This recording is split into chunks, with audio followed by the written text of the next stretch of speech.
Donc je crois que je ne vais pas dévoiler un secret en disant que Michelin a une politique de secret très forte.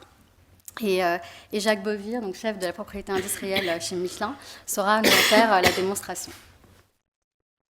Je vous remercie, Madame la Présidente. Je remercie le professeur Trépose qui nous a emmenés dans le contexte international pour votre invitation, que j'ai acceptée avec grand plaisir pour essayer de témoigner de ce que nous faisons, car je pense que, de fait, il faut se préparer ou vérifier si chaque organisation est suffisante pour pouvoir bénéficier des protections qu'apporte cette nouvelle loi.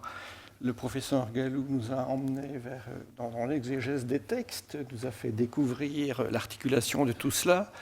Moi, je vous propose tout simplement un tour de clôture. Donc, on ne va pas du tout parler de droit, d'articulation des règles d'une norme internationale, européenne ou nationale, mais simplement que fait-on chez nous ? La question du jour couvre bien plus largement les secrets que les secrets techniques. Cette première diapositive soutient quelques réflexions de base autour de choix secrets ou brevets lorsque le choix existe. Mais bien entendu, il y a beaucoup d'informations, des secrets non techniques, des secrets commerciaux, des secrets en matière finance qui bénéficient aussi de la nouvelle protection. En matière de secrets techniques, certes, mon entreprise a pour réputation de cultiver le secret, mais oui, c'est important, ça reste important. Mais le secret n'est qu'un moyen de protection. Donc nous avons toujours, mais vraiment toujours, cherché à nous adapter à l'environnement qui change. Et donc quelques critères de décision assez simples, somme toute. Il faut tenir compte, dans un choix entre secret ou brevet en matière technique, de la capacité à apporter la preuve de la contrefaçon, car une entreprise ne cherche pas une reconnaissance scientifique, une reconnaissance technique, mais cherche à avoir un avantage par rapport à la concurrence. Et comme chacun le sait ici, le brevet, puisqu'il oblige à expliquer ce qu'on fait, et même de façon suffisante, peut très bien ne pas être le choix le plus pertinent pour une entreprise. On ne cherche pas nécessairement à expliquer tout le fonctionnement des petits produits que l'on vend. Donc c'est un premier point. Il faut tenir compte avec souplesse, il faut tenir compte de notions de renversement de la charge de la preuve qui ont une certaine base dans certains textes internationaux. Il faut bien sûr tenir compte de la saisie contrefaçon qui a été exportée dans toute l'Europe alors que c'était quelque chose qui n'existait que dans le droit en France, en Belgique et en Italie, je pense, avant la directive sur ce sujet. Mais il faut aussi tenir compte de la conséquence du choix secret sur la question de la liberté d'exploitation, ou son défaut, puisque lorsque vous choisissez le secret, évidemment, vous n'empêchez pas, et c'est là que c'est vraiment pas un droit de propriété, vous n'empêchez pas les développements indépendants. D'ailleurs, la directive, et je pense le texte en France, reconnaît comme licite le développement indépendant, quoi de plus normal. Dans ce cas-là, vous aurez souvent choisi de retenir le secret quand il y a une difficulté certaine d'apporter la charge de la preuve. Donc c'est vrai aussi pour votre concurrent. Il n'empêche, juridiquement parlant, vous pouvez vous trouver de facto dans une situation de contrefaçon, de risque de contrefaçon. Certes, il y a des règles d'atténuation pour, alors on dit en France, la possession personnelle antérieure, mais dans d'autres pays, c'est beaucoup moins laxiste, si je puis dire. Il faut prouver pays par pays que l'on exploite ou que l'on a fait des préparatifs sérieux en vue d'eux. Donc tout ça vous dresse un paysage de risques. Et donc, si vous avez délibérément choisi le secret, il faut être prêt à assumer les conséquences qui pourrait se dresser devant vous si un concurrent fait un autre choix. Selon les domaines techniques, je vise par là notamment, est-ce qu'il s'agit de ce que vous vendez ou s'agit-il seulement de vos procédés de fabrication? Donc tout ça amène à pondérer, et suivant différents critères, des choix secrets, brevets, éclairés. Et dans la vie, si vous regardez, si vous observez, ça se voit de l'extérieur, si vous observez les brevets déposés par mon entreprise, vous verrez, je ne révèle aucun secret, que la frontière entre ce que l'on garde secret et ce que l'on brevette, elle l'a glissé au cours du temps, vers plus de brevets, bien entendu. Il y a déjà une trentaine d'années que l'on dépose des brevets dans le domaine des moyens de fabrication. Une trentaine d'années. Mais il y a 40 ans ou 35 ans, on ne déposait pas, telle était la politique, de brevets dans le domaine des moyens de fabrication. Ensuite, il faut assurer la cohérence du choix secret dans le temps et dans l'espace. Pas toujours si simple, en tout cas, ça mobilise des ressources. Dans le temps, il faut tenir compte de l'évolution, de la façon dont vous opérez.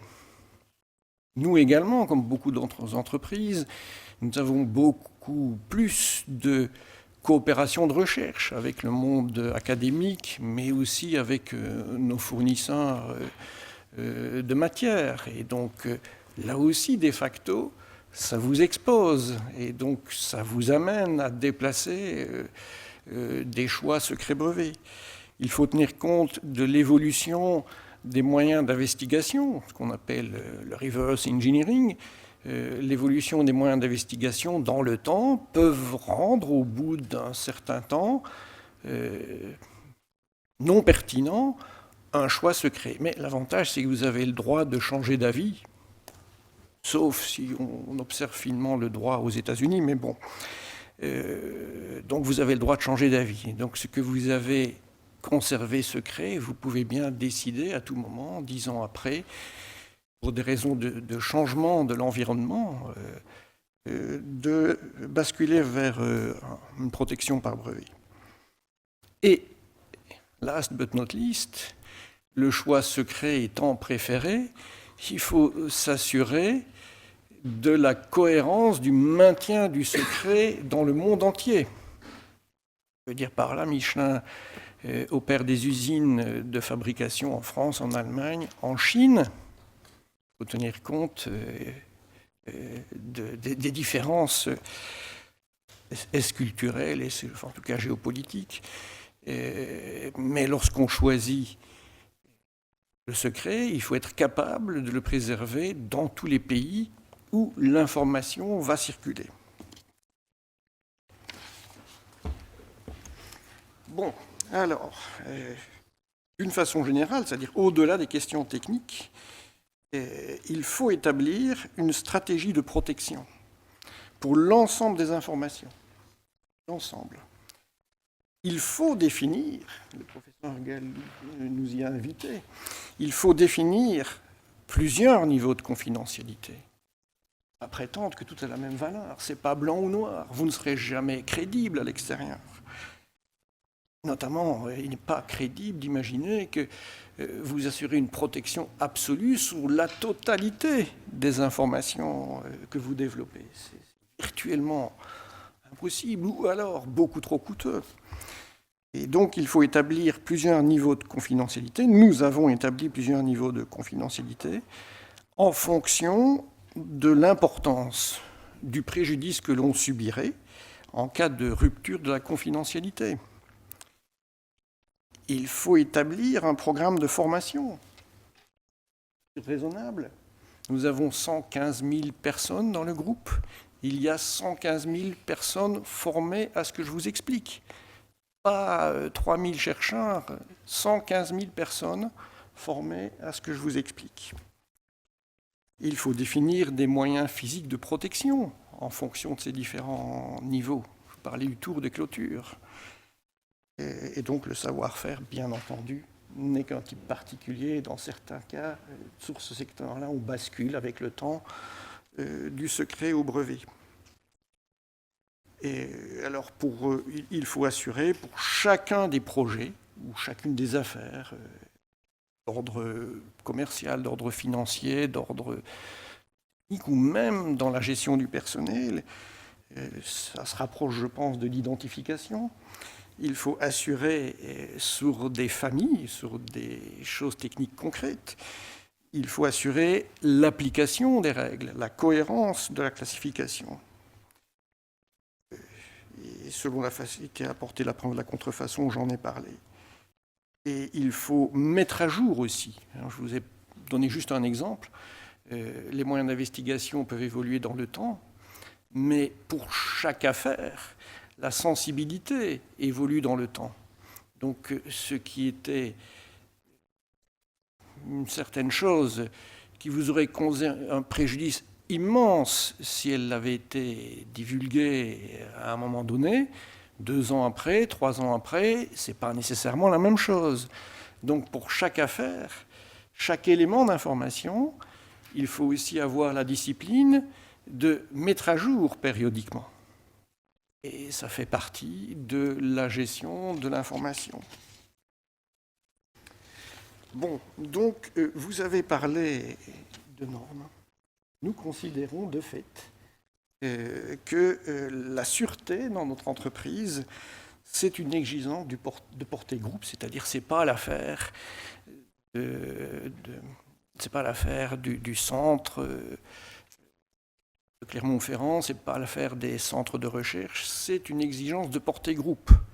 C'est pour cela que 115 000 personnes sont formées dans notre entreprise. Et donc c'est une norme, ça établit des catégories, ça établit des règles, et ça établit des mesures concrètes en fonction des catégories, et une exigence de formation, avec les contrôles indispensables. Donc voilà ce que nous faisons, ce que Michelin a fait pour protéger son patrimoine. Et le patrimoine, c'est quelque chose que tout le monde peut comprendre, mais ça se protège. Et dans la vie des affaires, dans la vie des entreprises, le patrimoine, ce n'est pas que les bâtiments. Le patrimoine, ce n'est pas que le portefeuille brevet ou le portefeuille marque. C'est toutes ces choses qui ne sont pas directement tangibles et qui sont essentielles. Je pense que nous sommes tous assez familiers avec la notion d'un patrimoine de l'entreprise. On peut peut-être ne pas employer le mot patrimoine pour ça, mais les ressources humaines, c'est un élément fondamental de l'entreprise. Il faut une politique aussi adaptée pour que les personnes, le personnel soient bien motivés à la mission de l'entreprise. Eh bien, pour les choses dont on parle aujourd'hui, c'est aussi une forme de patrimoine. Et donc, nous avons développé, quand je dis que nous avons développé, mais je ne sais pas quand ça a commencé, mais moi j'ai rejoint Michelin il y a 36 ans, c'était là. Tout ce que je vous explique, sauf évidemment les mesures physiques, l'informatique n'existait pas, ou pratiquement pas, il y a plus de 30 ans. Mais ce principe de classification existait déjà. C'est vraiment dans l'ADN de l'entreprise Michelin. Donc, parce que c'est dans notre ADN, c'est dans ce qui nous fait vivre, eh bien, nous avons développé ce concept de sûreté dont je vous brosse les principes généraux d'organisation, qui ne sont pas du tout secrets, hein. Il n'y a pas que moi qui communique. Le directeur de la sûreté de Michelin communique aussi sur ces choses. Pour maîtriser les risques qu'engendreraient des actes, et là aussi, ce sont des typologies qu'il faut avoir à l'esprit, des actes délibérés, la malveillance, ça existe, ou des actes involontaires, je pense que c'est plus nombreux, d'où la formation, la négligence. Donc, soit les actes délibérés, soit les actes involontaires peuvent vous exposer à des fuites, à des pertes de confidentialité. Et les mesures de protection ne sont pas nécessairement les mêmes, mais il faut avoir à l'esprit les 2 risques possibles pour établir des règles adaptées. On parle de la confidentialité, mais c'est plus global, le concept de protection des informations, nous semble-t-il. Il y a la question de la confidentialité, mais il y a aussi la question de la disponibilité de l'information et la question de son intégrité. Encore, c'est pas rocket science, ça, ce sont des notions absolument connues. Et on voit bien tout de suite que plus vous verrouillez la confidentialité, plus l'accessibilité va être freinée. Je mets un document dans un coffre, puis je range la clé du coffre dans un autre coffre qui ne se trouve pas dans le même bâtiment, par exemple. Oui, et si j'ai besoin de l'information, il va me falloir 1 heure, 1 jour, 1 semaine pour accéder à l'information. Mais elle reste accessible. Donc on voit l'équilibre à rechercher. L'intégrité, c'est un autre aspect. Il faut être certain aussi, que ce soit dans les développements techniques ou en matière financière, en matière commerciale, que ce que vous utilisez à un moment donné pour prendre une décision, pour préparer quelque chose, c'est bien, ça n'a pas été modifié par acte de malveillance ou par négligence, là aussi. Et donc pour l'ensemble, il faut tenir compte, pour ces 3 critères, nous avons établi 3 niveaux de sensibilité. Il faut tenir compte des menaces de l'environnement, des contraintes, de la vulnérabilité. Et nous établissons donc des dispositions. Dispositifs, c'est des clôtures. Je vous en montrer quelques autres. Des dispositions, c'est la documentation groupe qui explique tout ça, un référentiel, c'est de la formation. Et au bout du bout, la protection absolue, pas raisonnable pour le coup. Pas possible. Et donc il faut raisonner dans cette matière comme dans bien d'autres en risque résiduel acceptable pour l'entreprise. C'est le préjudice que vous causerez, la fuite du secret. Donc nous avons, on peut accélérer, il y a un peu de redite là-dedans, nous avons établi, je vous l'indiquais, 3 niveaux. Bon, c'est juste l'esprit. Le niveau le plus élevé signifie que, en cas de fuite, le préjudice pour l'entreprise, il est majeur. Les séquelles sont très graves, durables, inacceptables. Peut-être que la survie de l'entreprise à terme est en cause. C'est très exigeant, mais on ne peut pas exclure cette hypothèse. On voit bien là que l'objectif est de réserver ce niveau de protection à l'essentiel, au joyau de la couronne. Enfin, c'est parce qu'en face de ça, il va y avoir des mesures très, très, très contraignantes, donc très coûteuses. Une seule clôture ne suffira pas. Mon bureau se situe dans l'un des centres de recherche de l'entreprise. On n'entre pas dans le centre de recherche de Michelin à Clermont-Ferrand, librement bien sûr, mais ça c'est banal. Tout le monde fait ça. Il y a des contrôles d'accès, des badges, bon très bien. Dans certains bâtiments, bien que vous ayez franchi une première clôture, là encore vous n'allez pas entrer n'importe comment. Certains services, dont le mien, la partie brevet, c'est considéré comme assez sensible, et donc on ne peut pas être au rez-de-chaussée, alors que nous sommes dans un environnement déjà verrouillé, avec des clôtures, des gardes, des tours, et ainsi de suite. Et puis même si vous accédez au 3e étage, là encore il y a un contrôle par badge, et là encore vous ne pourrez pas aller partout. Ça, le tour des clôtures. Est-ce que c'est raisonnable? En tout cas, c'est proportionné. Et le niveau intermédiaire, c'est pas rien, hein, le préjudice est grave. Les séquelles compromettent l'action à court terme. Vous allez rater un marché, vous allez louper le développement d'une technologie particulière qui aurait pu vous faire gagner, parler de nous, 5% en résistance au roulement d'un pneu. C'est énorme, gagner 5% en résistance au roulement. Bon, le préjudice est grave, mais la survie, l'entreprise, bon, on a raté ça, bon, on ne ratera pas le coup suivant. Et enfin, le niveau 3, le préjudice existe. On parle encore de confidentialité, mais les perturbations vont rester ponctuelles. Donc, nous avons établi des mesures adaptées à chaque niveau. Je vais juste illustrer, donner un exemple concret différent des clôtures. On vit dans le monde de l'information, et notamment de l'informatique, la circulation des informations, les courriers électroniques, tout ça, c'est devenu l'outil indispensable.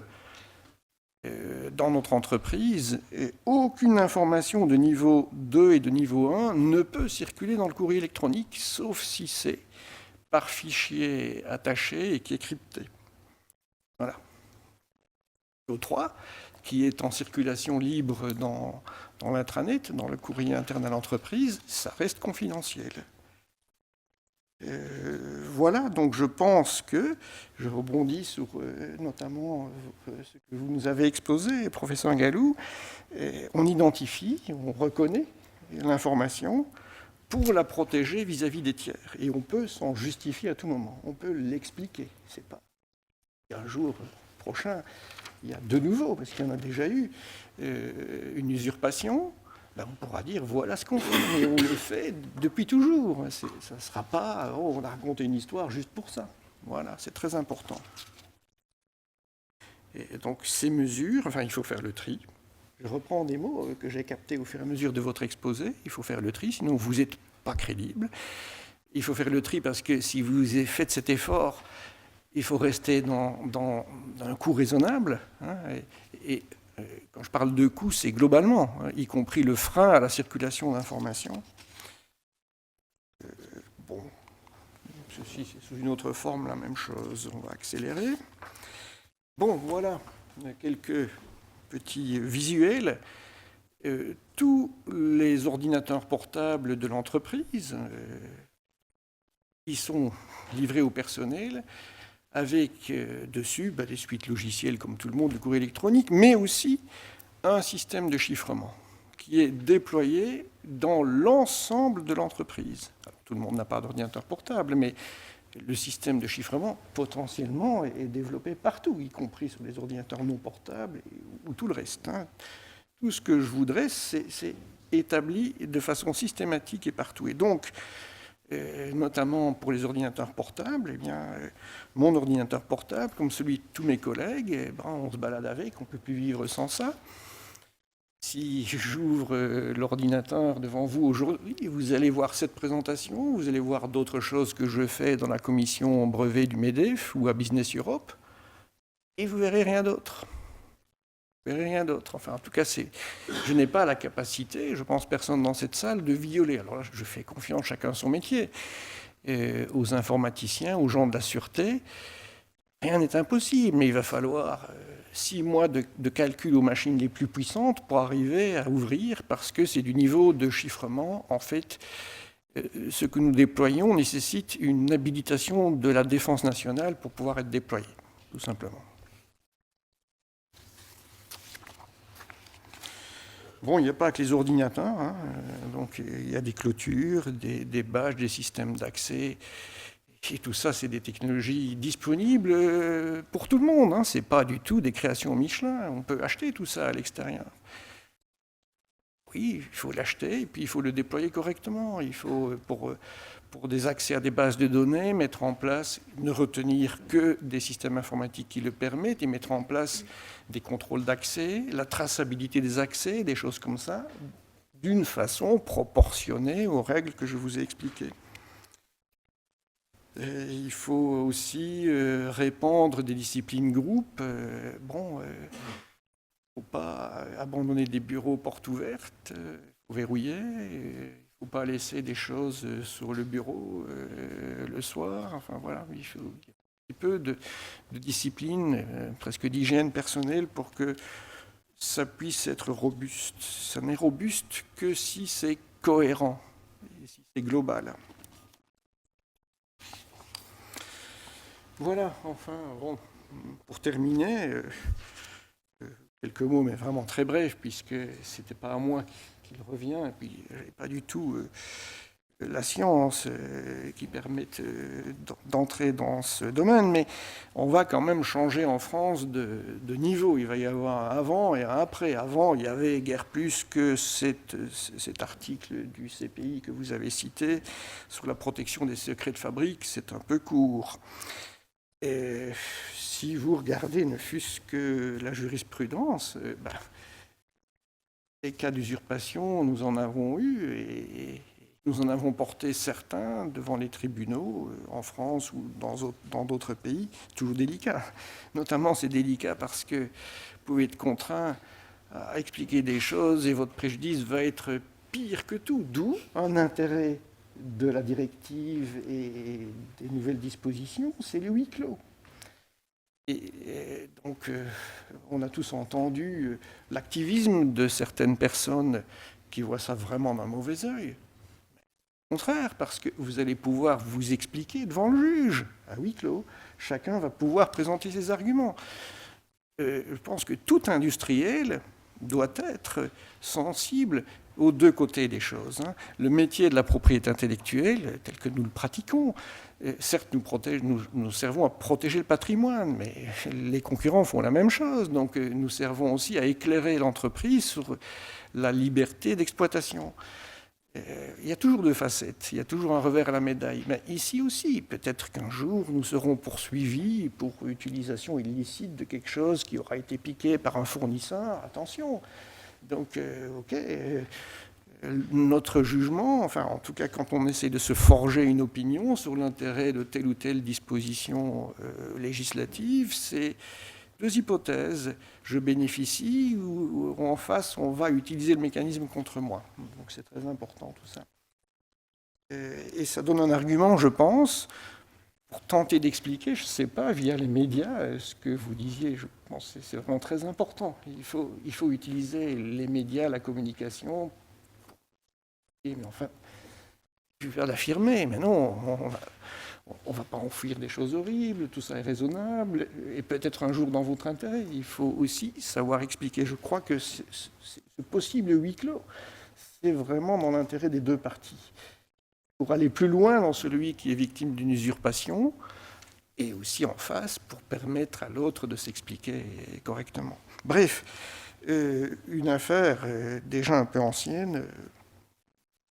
Et un de nos salariés, ex-salariés à l'époque, avait tenté de communiquer des informations contre des rémunérations vraiment substantielles. Il proposait à des concurrents hors du territoire de la France, enfin ça c'est un scoop parce que nous n'avons pas en France, des choses extrêmement importantes, extrêmement vastes, extrêmement fouillées. C'était le plan d'innovation de la ligne produit poids lourd sur quelques technologies en devenir, donc, qui restaient potentielles à l'époque.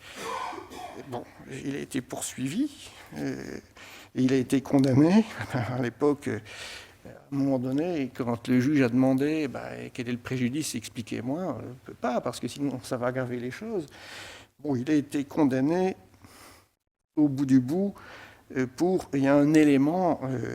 important, enfin le juge a compris où était le bad guy, abus de confiance. En fait, c'est le camion-balai, quand on ne peut rien plaider d'autre, sur le fond de l'affaire, ça ne nous emmenait pas loin, mais quand même, une personne qui a une position d'encadrement assez haut dans la hiérarchie, au centre de recherche de l'entreprise, et qui fait ça, abus de confiance.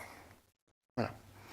Bon, non seulement il y a la directive, mais aux États-Unis, je sais que nous avons des collègues ou confrères américains qui nous expliqueront ça. Au même moment, à peu près, il y a eu un Defend Trade Secret Act qui a été adopté et qui là aussi harmonise aux États-Unis le paysage juridique. Et donc ça permet d'identifier, de catégoriser les informations confidentielles. Et donc je reprends votre propos. Et de toi et le ciel t'aidera. Donc marquer confidentiel, ça ne suffit pas. Il faut établir des niveaux de classification et des règles d'archivage, d'utilisation et de protection cohérentes. Je vous remercie de votre attention.